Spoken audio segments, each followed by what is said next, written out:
हरिओम तत्सत। जन्म कुंडली विश्लेषण। यह कर्क लग्न की कुंडली है। तो सबसे पहले सूर्य से फलादेश प्रारंभ करते हैं।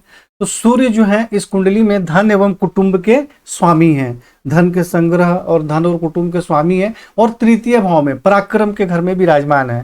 तो जिसके कारण पराक्रम में वृद्धि होती है, भाई बहन का सुख प्राप्त होता है। ऐसे व्यक्ति परिश्रमी एवं हिम्मती भी होते हैं।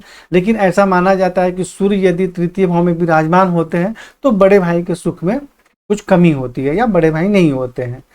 और धन एवं कुटुंब का सुख प्राप्त होता है, धन का संग्रह होता है और नवम भाव में दृष्टि के कारण भाग्य की विशेष उन्नति होती है। आप धर्म का पालन करते हैं, उच्च शिक्षा अच्छी प्राप्त होती है। परंतु सूर्य पर केतु की दृष्टि भी है, तो जिसके कारण जो सूर्य से संबंधित लाभ है उसमें कुछ कठिनाई एवं परेशानी भी होती है। तो इसलिए सूर्य का मंत्र जाप करें, जल अर्पित करें सूर्य को, केतु से संबंधित दान एवं उपाय करें। चंद्रमा इस कुंडली में लगने से, लग्न भाव के स्वामी है, मतलब कर्क लग्न में सबसे मुख्य ग्रह जो है वह चंद्रमा होते हैं।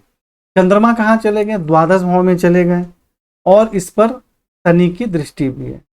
तो सबसे पहले हम चंद्रमा का अकेले का फलादेश बता देते हैं कि जब द्वादश भाव में चंद्रमा चले गए तो ऐसे व्यक्ति जन्म स्थान से दूर निवास करते हैं या जन्म स्थान से दूर या बाहरी स्थानों के संपर्क से जीवन में उन्नति होती है एवं शारीरिक स्वास्थ्य में भी कुछ कमी एवं परेशानी होती है।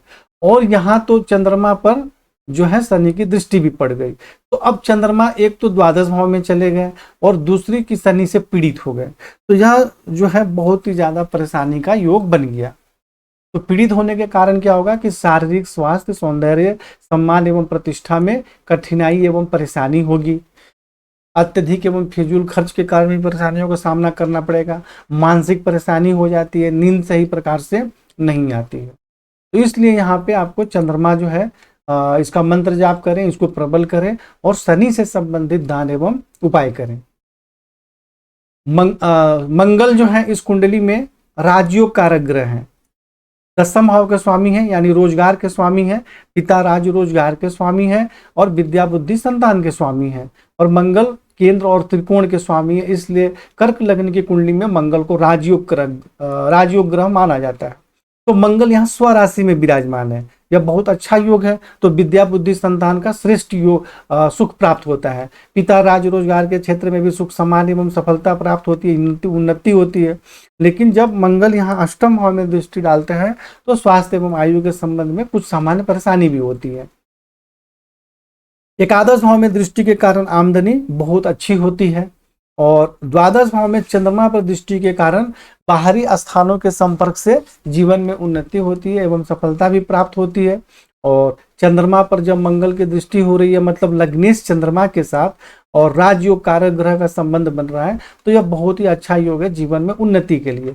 परंतु यहाँ चंद्रमा तो पीड़ित हो रहे हैं और जो मंगल हैं वह भी राहु से पीड़ित हो रहे हैं। अभी मैंने मंगल का अकेले का फलादेश आपको बताया, तो अकेले तो मंगल बहुत अच्छा लाभ दे रहे थे, परंतु राहु की दृष्टि भी तो मंगल पर है।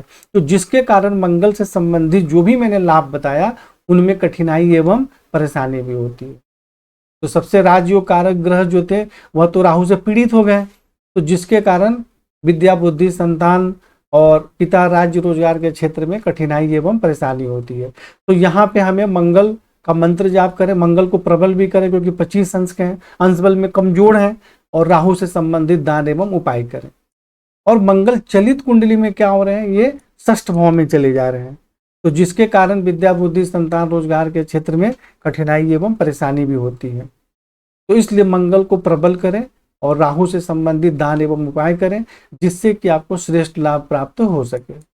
बुध जो है इस कुंडली में द्वादश भाव के स्वामी है, यानी खर्च के स्वामी है, और भाई बहन के स्वामी है, पराक्रम के स्वामी है। बुध को इस कुंडली में अकारक माना जाता है और बुध जो है वो चतुर्थ भाव में विराजमान है, लेकिन बिल्कुल कमजोर है। मतलब जो ग्रह अकारक होते हैं वह अगर कमजोर रहे तो अच्छा माना जाता है। तो यहाँ पे चतुर्थ भाव में बुध विराजमान है, जिसके कारण कुछ कठिनाइयों के साथ माता भूमि भवन का सुख प्राप्त होता है।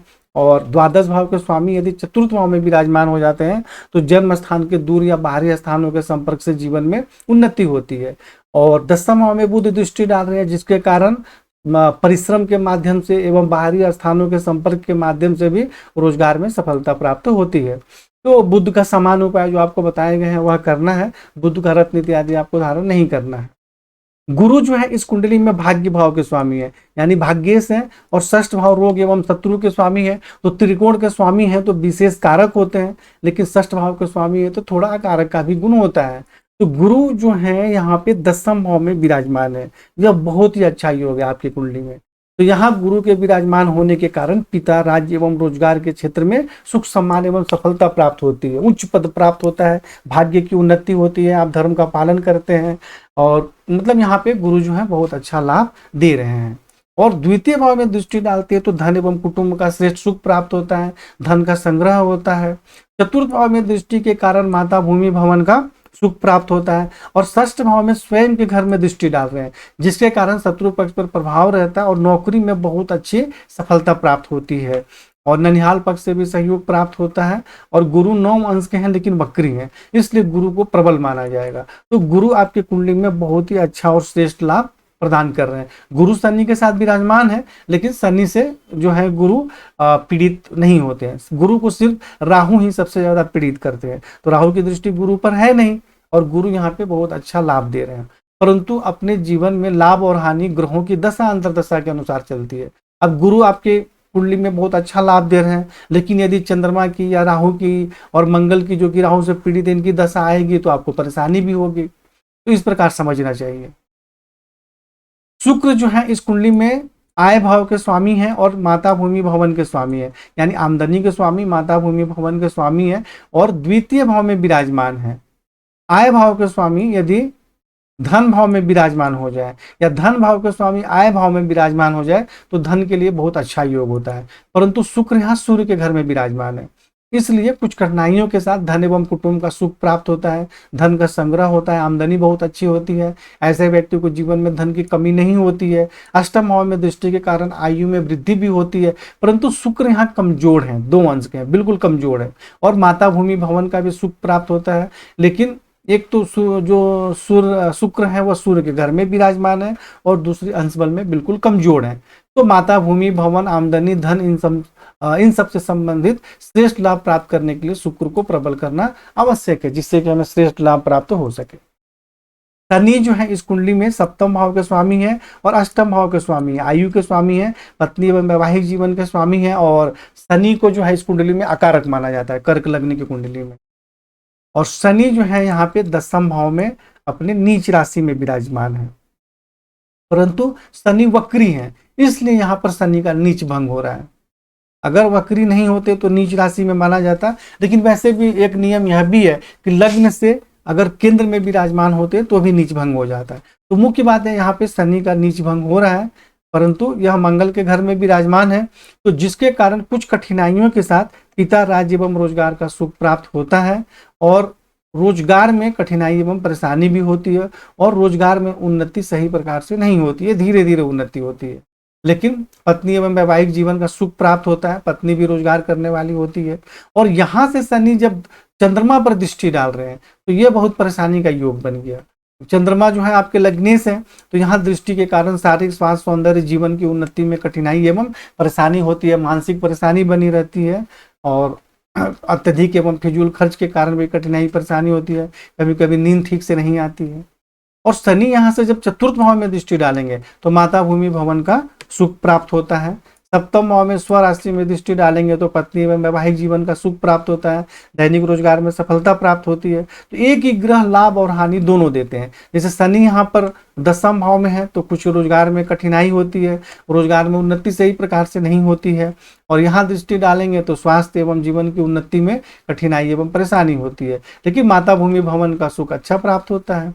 तो इस प्रकार ग्रहों का जो है सभी प्रकार से जहां जहां वह दृष्टि डाल रहे हैं, किस ग्रह से संबंध बना रहे हैं, उसके अनुसार फलादेश देखना चाहिए। दूसरी बात कि शनि जो है चलित कुंडली में एकादश भाव में आ गए। जैसे कोई भी जो लग्न कुंडली में और चलित कुंडली में कोई कोई ग्रह आगे पीछे हो जाते हैं, तो हमें दोनों ही जगह देख लेना चाहिए कि कहीं यहाँ पर कोई परेशानी का योग तो नहीं बन रहा है। यदि चलित कुंडली में भी कोई परेशानी का योग बन रहा है तो हमें उस पर उपाय करना चाहिए। तो शनि जो है यहाँ पे चलित कुंडली में एकादश भाव में आ जा रहे हैं, और मंगल यहाँ आ जा रहे हैं, तो इसलिए दोनों का संबंध नहीं बन रहा है। लेकिन शनि जब एकादश भाव में आ रहे हैं तो यहाँ पे वो लाभ दे रहे हैं, आमदनी का अच्छा योग बनता है। लेकिन यहाँ से फिर जब दृष्टि डालेंगे तो फिर वही स्वास्थ्य और जीवन की उन्नति में कठिनाई एवं परेशानी होती है। यानी कि शनि आपके जीवन में उन्नति में, रोजगार में कठिनाई एवं परेशानी कर रहे हैं। तो शनि से संबंधित आपको दान एवं उपाय करना है। शनि का रत्न कभी भी आपको नहीं धारण करना है और शनि से संबंधित दान एवं उपाय करना है, इस बात को ध्यान रखिएगा। राहु जो है इस कुंडली में लग्न में विराजमान है, जिसके कारण शारीरिक स्वास्थ्य, सौंदर्य, जीवन की उन्नति में कठिनाई एवं परेशानियों का सामना करना पड़ता है। बहुत संघर्ष में जीवन होता है। जब यहाँ से पंचम भाव में मंगल पर दृष्टि डालेंगे तो विद्या, बुद्धि, संतान के सुख में कठिनाई एवं परेशानी होती है। पिता, राज्य, रोजगार के सुख में भी कठिनाई परेशानी होती है। पिता से मतभेद भी हो जाता है और रोजगार में बहुत ही ज्यादा कठिनाइयों का सामना करना पड़ता है। सप्तम भाव में जब दृष्टि डालेंगे तो पत्नी एवं वैवाहिक जीवन के सुख में कठिनाई एवं परेशानी होती है, विवाह में बहुत ज्यादा विलंब होता है। नवम भाव पर दृष्टि डालेंगे तो भाग्य की उन्नति में कठिनाइयों का सामना करना पड़ता है, उच्च शिक्षा प्राप्त करने में परेशानी होती है। तो इसलिए यहाँ राहु से संबंधित दान एवं उपाय करना है। राहु का मंत्र जाप नहीं करना है, राहु का कोई पूजा अनुष्ठान ये सब नहीं करवाया जाता है। आजकल ये सब भी धंधा चालू हो गया है। राहु से संबंधित आपको स्वयं दान एवं उपाय करना पड़ेगा और महामृत्युंजय मंत्र का जाप करना पड़ेगा, तब जाकर राहु के दोष में कमी आएगी। केतु यहाँ बैठे हैं सप्तम भाव में, जिसके कारण पत्नी एवं वैवाहिक जीवन के सुख में कठिनाई एवं परेशानी होती है और यूरिन से संबंधित बीमारी होने की भी संभावना रहती है। एकादश भाव में दृष्टि के कारण आमदनी के क्षेत्र में सफलता प्राप्त होती है, परंतु लग्न में दृष्टि के कारण शारीरिक स्वास्थ्य, सौंदर्य, जीवन की उन्नति में कठिनाई एवं परेशानियों का सामना करना पड़ता है और स्वभाव भी उग्र हो जाता है, चोट इत्यादि भी लगने की संभावना रहती है। और सूर्य पर दृष्टि डालने के कारण तृतीय भाव में दृष्टि डाल रहे हैं तो, और सूर्य किसके हैं? धन एवं कुटुंब के स्वामी हैं। तो धन एवं कुटुंब के सुख में कठिनाई एवं परेशानी भी होती है और पराक्रम में तो वृद्धि होती है, परंतु भाई बहन से भी मतभेद हो जाता है। तो केतु से संबंधित भी आपको दान एवं उपाय करना है, इसका मंत्र जाप नहीं करना है या कोई पूजा अनुष्ठान इसका नहीं करवाया जाता है। राहु और केतु और शनि, समझ लीजिए फिर से, आपको राहु, केतु और शनि यही आपके जीवन में सबसे ज्यादा रुकावट का योग बना रहे हैं और हर परेशानी का कारण यही ग्रह है जो दूसरे दूसरे ग्रहों को पीड़ित करके परेशानी का योग बना रहे हैं। तो इन तीनों से संबंधित दान एवं उपाय आप लगातार करें, महामृत्युंजय मंत्र का जाप करें, तो इससे आपकी जो परेशानी ठीक होगी। बाकी आपकी कुंडली में संपूर्ण ग्रहों का अलग अलग फलादेश, उनसे संबंधित उपाय भी बताए गए हैं, तो वो सारे चीजों को देखें, पहले फलादेश, फिर वीडियो को देखें और फिर उसके बाद समझकर आप फोन करके और भी विस्तार से चर्चा करें। हरिओम तत्सत।